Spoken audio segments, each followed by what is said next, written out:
Cancer is one of the most commonly known terminal illnesses in the world. For those diagnosed and told they will die, it could leave incredible emotional impact on them and their families. Shelley Russell was first diagnosed with breast cancer in 2006. She beat it the first time, but it later spread to her spine and brain, killing her in December of 2011. She left behind 4 daughters. Her daughter Jennifer was her main caretaker at home. I was really ready for it. I kind of always hoped that, she'd get better. And looking back, you can kind of tell that, she's going downhill. Some people with terminal illnesses might accept their imminent death. However, they want to regain control of their life by choosing when they die. Although suicide is often criticized, a physician's-assisted suicide can be seen as a dignified death. Shelley's oldest daughter, Jody, says a physician's-assisted suicide might have helped her mother.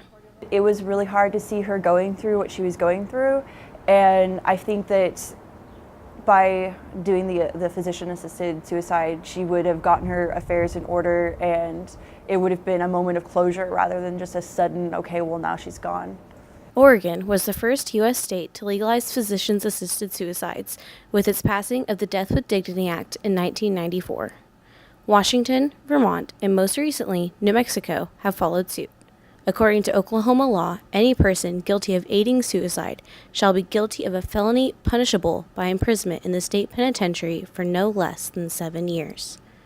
Cindy Washington is a clinical counselor at OSU who specializes in death and dying. I think in Oklahoma, because we're part of the Bible Belt, and it's dominated by Christianity, and there's a belief there that only God can decide when it's time for you to die.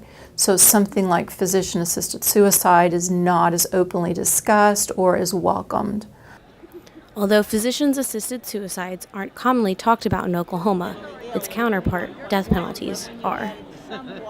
The death penalty is legal in this state, along with 31 others.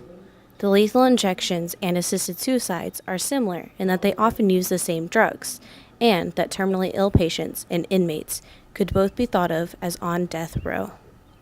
The main distinction is that for one, death is by choice, while the other is not.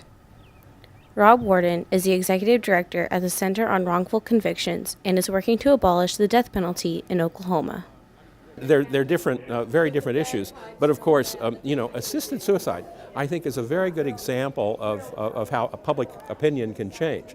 We now have assisted suicide in some states. The recent botched execution of Clayton Lockett in Oklahoma's capital brought attention to the death penalty abolition movement. However, on the other side, the issue of assisted suicides are still being ignored, even for the innocent, like Shelley, who just want control over their lives. For O State TV, I'm Shelby Farrell.